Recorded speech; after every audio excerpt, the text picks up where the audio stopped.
बिस्मिल्लाहिर्रहमानिर्रहीम। अस्सलाम वालेकुम नाज़रीन, मैं अहमद फवाद हूँ और आप मेरा यूट्यूब चैनल देख रहे हैं। नाज़रीन, अब तक के क्रैकडाउन के बाद पाकिस्तान तहरीक इंसाफ की कोई भी बड़ी विकेट तो नहीं उड़ाई जा सकी, लेकिन पाकिस्तान तहरीक इंसाफ के अब तक के जितने भी उनके रहनुमा अलहदा हुए हैं, उनमें से अब तक के दो अहम रहनुमा जो है वो अलहदा हो चुके हैं इमरान खान साहब से। इस पर कुछ तफसीलात मैं आपके साथ शेयर करूँगा।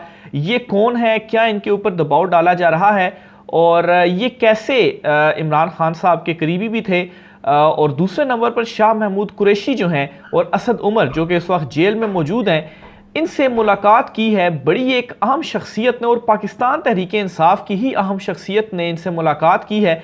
और मुलाकात का जो मकसद था, जो बज़ाहिर समझ आता है, वो यही था कि किसी तरीके से शाह महमूद कुरैशी या असद उमर में से भी किसी को तोड़ा जाए, ताकि कोई ना कोई तो बड़ी विकेट पाकिस्तान तहरीक इंसाफ की हाथ लगे, जिसकी बेस के ऊपर जो बयानिया है वो बनाया जा सके कि देखें अब तो पाकिस्तान तहरीक इंसाफ के ये सीनियर रहनुमा भी अलहदा हो चुके हैं। बहरहाल अभी तक के बदतरीन क्रैकडाउन के बाद, दबाव के बाद कोई भी बड़ी विकेट नहीं गिराई जा सकी। इसके अलावा फवाद चौधरी साहब की जो खामोशी है, उनका जो सॉफ्टवेयर अपडेट किया गया है, जब से उन्होंने इस्लामाबाद हाई कोर्ट से उनकी जो दौड़ लगी थी और फिर उसके बाद उनकी ज़मानत हुई थी, उसके बाद से लेकर अब तक फवाद चौधरी साहब भी मुकम्मल तौर पर खामोश हैं। लेकिन इस खामोशी के ऊपर ये कुछ तफसीलात सामने आ रही है कि इमरान खान साहब कुछ उनसे खुश नहीं है और अभी इमरान खान साहब ने कुछ तब्दीलियां भी की हैं। और जो नई टीम इमरान खान साहब ने फैसला किया था कि जो लोग उनको छोड़कर जा रहे हैं उनकी जगह पर नई टीम उन्होंने बनानी है, और उस नई टीम में से कुछ लोगों की अनाउंसमेंट भी इमरान खान साहब की जानिब से की गई है। इस पर भी कुछ तफसीलात आज के व्लॉग में आपके सामने रखूंगा।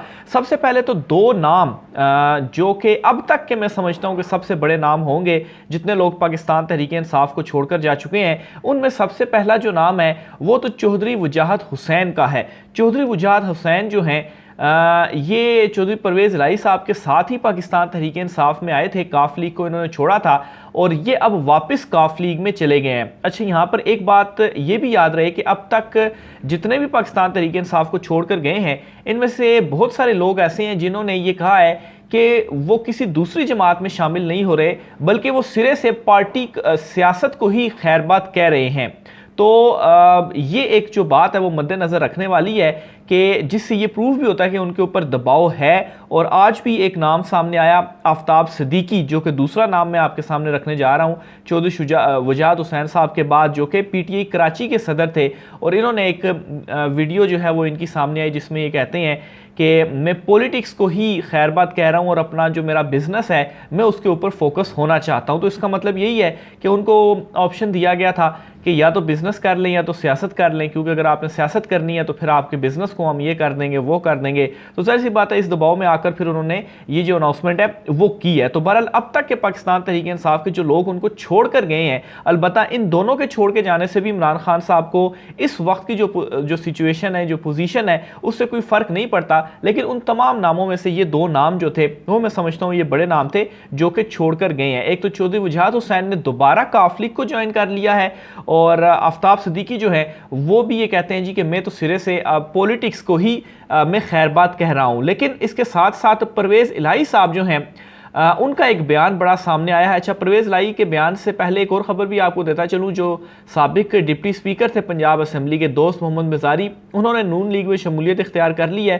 खैर वो तो बहुत पहले ही लौटे हो गए थे पाकिस्तान तहरीक इंसाफ की तरफ से, तो अब उन्होंने नून लीग में बाकायदा तौर पर जो शमूलियत है वो इख्तियार कर ली है। जो परवेज़ इलाही साहब के हवाले से काफ़ी चहमगोइयाँ चल रही थी कि वो गायब हैं, 2 दिन से कोई राब्ता उनसे नहीं हो रहा, क्या उन्होंने पाकिस्तान तहरीक इंसाफ को छोड़ दिया है। तो इस पर मैं आपको खबर देता चलूँ कि परवेज़ इलाही साहब ने भी अपना एक बयान जारी किया, और उस बयान में उन्होंने कहा है कि वो और मोनस इलाही, ख़ास तौर पर चौधरी वजाहत हुसैन के छोड़ने के बाद ये सवाल पैदा हो रहा था कि अब तो ये भी छोड़ गए हैं, तो क्या परवेज़ इलाही साहब भी छोड़े हैं। तो उन्होंने बयान जारी किया है कि वो और मोनस इलाही वो इमरान खान के साथ खड़े हुए हैं। पहले भी उन्होंने इमरान खान साहब को धोखा नहीं दिया, उनके साथ खड़े रहे हैं, और अब भी वो इमरान खान के साथ खड़े हुए हैं।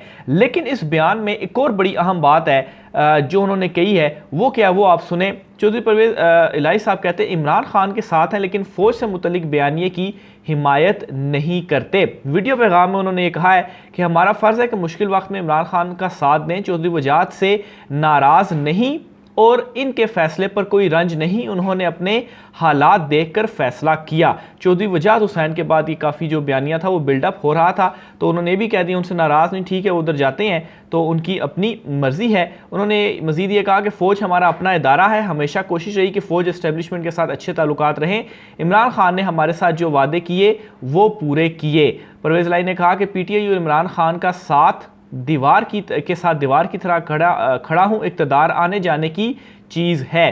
तो ये परवेज़ लाई साहब की जानिब से वाज़े और दो टोक जो अपना पैगाम है वो दे दिया गया है। दूसरी तरफ शाह महमूद कुरैशी और असद उमर के हवाले से आपको बताता चलूँ, वो दोनों इस वक्त जेल में हैं, रिहाई उनको नहीं मिल रही, लेकिन इस दौरान शाह महमूद कुरैशी साहब से मुलाकात होती है बड़ी एक अहम शख्सियत की, और ये अहम शख्सियत पाकिस्तान तहरीक इंसाफ की ही शख्सियत है और इसका नाम है आमिर महमूद कियानी साहब। और आमिर महमूद कियानी साहब वो हैं जो कुछ रोज़ कबल ना सिर्फ पाकिस्तान तहरीक इंसाफ बल्कि सियासत को ही खैरबाद कह चुके हैं, और वो मुलाकात करते हैं सियासत को खैरबाद कहने के बाद शाह महमूद कुरैशी से, और उनको मुलाकात की इजाज़त भी मिल जाती है। यहाँ पर ये बात जहन में आपने लाजमी रखनी है कि शाह महमूद कुरैशी साहब से कल उनकी जो साहबजादी थी वो मिलने आई जेल में, लेकिन उनको इजाज़त नहीं मिली कि वो शाह महमूद कुरैशी साहब से मिल सकें, और ना ही उनकी जो ज़मानत है मंजूरी के बाद उनको रिहा किया गया।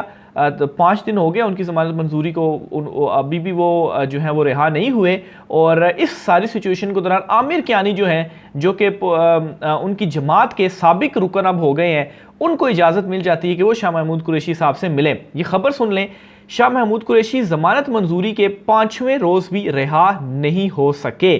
शाह महमूद कुरैशी के 5 रोज़ कबल ज़मानत मंजूर हो चुकी है। अदालत ने इनसे किसी भी किस्म के तशद्दुद पर उकसाने से दूर रहने की अंडरटेकिंग मांगी थी, ताहम इनकी जानिब से इस्लामाबाद हाई कोर्ट में आज भी अंडरटेकिंग जमा ना हो सकी। तो ये वो अंडरटेकिंग थी बुनियादी तौर पर जिसमें आप मतलब पार्टिसिपेट नहीं करेंगे चीज़ों में, और शाह महमूद कुरैशी ने फिर उस पर ये था उनका कि ज़ाहिर सी बात है वो वाइस चेयरमैन है पार्टी के, वो जाएंगे, वो बातचीत तो करेंगे, पार्टिसिपेट करेंगे मतलब पॉलिटिक्स के अंदर, तो इस वजह से फिर उन्होंने अंडरटेकिंग नहीं दी, और अभी तक जो उनकी ज़मानत है वो मंजूर तो हुई है लेकिन अंडरटेकिंग जमा नहीं करवाई, तो उनको अभी तक जो रिहाई है वो नहीं मिल सकी। लेकिन इस दौरान उनकी साहबजादी को उनसे मिलने की इजाज़त नहीं दी जाती, लेकिन आमिर महमूद कियानी जो कि पार्टी को छोड़ के जा चुके हैं, उनकी उनसे मुलाकात होती है। तो इसमें जो गुमान या ख्याल किया जा रहा है वो यही है, जो खबर सामने आई वो तो ये थी कि आमिर महमूद कियानी ने उनको बताया कि जी वो पार्टी छोड़ दी है उन्होंने, तो इस तरह की एक जनरल सी खबर बनाकर तो जो है वो सामने आई। लेकिन इसमें कोई शुबा नहीं कि यकीनी तौर पर वो उनको कुछ ना कुछ कन्विंस करने के लिए ज़रूर गए होंगे कि देखें आप जो है वो शायद पार्टी छोड़ दें या हमारे साथ मिलकर कोई ग्रुपिंग कर लें, या पाकिस्तान तहरीक इंसाफ को अगर तोड़ते हैं तो आप जो है वो हमारे साथ मिल जाएं। लेकिन अभी तक जो जवाब है वो यही सामने आ रहा है कि शाह महमूद कुरैशी साहब डटे हुए अपने जवाब के ऊपर, और वो इमरान खान साहब का साथ छोड़ने के लिए तैयार नहीं है, और सेम जो है वो असद उमर साहब हैं। तो ये जो एक अहम मुलाकात थी और आमिर महमूद कियानी साहब का जो एक किरदार था जो मैंने आपके साथ शेयर करना था। आगे चलकर नाज़रीन फवाद चौधरी साहब के हवाले से भी आपको बताता हूँ, लेकिन उससे पहले एक और बड़ी खबर है वो मैं आपको बताता चलूँ। कराची में क्योंकि इलेक्शंस हो गए हैं बलदियाती, तो अब मेयर का इंतखाब होना है, और इस मेयर के इंतखाब के मामले में जो नंबर गेम थी, आपको याद होगा मैंने परसों एक व्लॉग किया तो उसमें नंबर गेम मैंने आपके सामने रखी थी, जिसमें 130 जो थे वो पीटीआई और जमात इस्लामी के बन रहे थे, और 110 नून लीग, पीपल्स पार्टी, जेयूआई, फे और दीगर सारों के मिलाकर मैंने आपके रखे थे। तो बड़ी वाज़े तौर पर नंबर गेम में पाकिस्तान तहरीक इंसाफ ने जो इत्तेहाद किया था जमात इस्लामी से, और उन्होंने कहा था उनका मेयर आना चाहिए, डिप्टी मेयर पाकिस्तान तहरीक इंसाफ का आना चाहिए, तो नंबर गेम उनके पास थी। लेकिन अब वहाँ पर क्या हो रहा है और कैसे पीपल्स पार्टी का मेयर बनाया जाएगा वो भी आप सुने। कराची में पीपल्स पार्टी की पुलिस का इस्तेमाल करके अपने मेयर बनवाने की कोशिश। कराची में पीपल्स पार्टी का मेयर मुंतखब करवाने के लिए तहरीक इंसाफ के कामयाब उम्मीदवारों को पुलिस ने हिरासत में लेना शुरू कर दिया है। पीटीआई के बलदियाती नुमाइंदों के खिलाफ सिंध हुकूमत के ओछे हटकंदे जारी। पुलिस ने UC5 के चेयरमैन और वाइस चेयरमैन को हल्फ से पहले गिरफ्तार कर लिया। पीटीआई कराची की जानिब से बलदियाती नुमाइंदों की गिरफ्तारी की मजम्मत। UC5 के चेयरमैन शाहिद अंसारी और वाइस चेयरमैन राव वसीम को गिरफ्तार करने की मजम्मत करते हैं, तो इनको गिरफ्तार जो है वो किया गया है। तो गिरफ्तार से क्या होगा, हल्फ नहीं लेंगे तो जाहिर सी बात है इनका जो वोट है वो नहीं डाल सकेगा। वोट नहीं डाल सकेगा तो फिर मेयर के लिए नंबर गेम जो है वो किस तरह से पूरी होगी। ना सिर्फ ये बल्कि हलीम आदिल शेख साहब हैं, उनका बड़ा एक अहम जो बयान है वो मैं आपके सामने रखता हूँ, और उन्होंने भी अपने उस बयान के अंदर ये कहा है कि इस तरह के जो ओछे हटकंडे हैं वो पीपल्स पार्टी की जानिब से सिंध में भी जो है वो अपनाए जा रहे हैं। तो ये इस वक्त ना सिर्फ पाकिस्तान तहरीक इंसाफ को तोड़ने बल्कि अदालतों के अहकामात ना मानने, अदालतें रिहाई का हुक्म देती हैं लेकिन उसके बाद दोबारा गिरफ्तारी हो जाती है। तो इमरान खान साहब भी कह चुके हैं कि कानून तो जो है वो अब कोई बचा नहीं है, तो जो जिसका दिल है, जिसका जोर है, वो इस वक्त कर रहा है। फवाद चौधरी साहब के हवाले से आपको बताता चलूँ तो फवाद चौधरी मुकम्मल तौर पर खामोश हैं। उनकी जब ज़मानत हुई थी और फिर उसके बाद वो सारा सीन हमने देखा, मैं भी वहीं पर मौजूद था इस्लामाबाद हाई कोर्ट में। फवाद चौधरी साहब किस तरह से भागते हुए वापस अहाता अदालत के अंदर वो आए, और फिर उसके बाद काफ़ी देर वो बैठे रहे और रात गए तक वो वहाँ पर बैठे रहे, और फिर उसके बाद वो बाहर निकले, एक प्रेस कॉन्फ्रेंस की उन्होंने, और उसमें उन्होंने मजम्मत की, और बाद में मजम्मत सबकी जानिब से सामने आ गई, इवन कि इमरान खान साहब की जानिब से भी मजम्मत सामने आ गई। लेकिन फिर उसके बाद उनको उनकी जो गिरफ्तारी है वो नहीं हुई, और उसके बाद फवाद चौधरी साहब जो हैं वो, उनके हवाले से अब बताया जा रहा है कि उनका सॉफ्टवेयर जो है वो शायद अपडेट हो गया है। तो इस वजह से फवाद चौधरी जैसा शख्स जो कि पार्टी की तरफ से जो है वो मुकर्रर थे कि पार्टी की जो एक लाइन है या पार्टी की तरफ से जो बातचीत वगैरह करनी है, जो इतलात का शोबा था वो उनको दिया गया था, तो वो ही इस वक्त मुकम्मल तौर पर खामोश हैं। तो यही है कि उनका सॉफ्टवेयर अपडेट है और उनसे ही कहा गया है कि जी आपने मुकम्मल तौर पर खामोश रहना, तो इस वजह से वो खामोश हैं। लेकिन इस खामोशी के ऊपर ये तफसीलात सामने आ रही हैं कि इमरान खान साहब शायद फवाद चौधरी साहब से कुछ नाराज़ हैं, और इसी दौरान बहुत सारे और भी जो लोग हैं पाकिस्तान तहरीक इंसाफ को छोड़ कर गए हैं। तो इमरान खान साहब ने अपनी नई टीम भी तश्कील देना शुरू कर दी है, कुछ लोगों को ओहदे भी दिए गए हैं।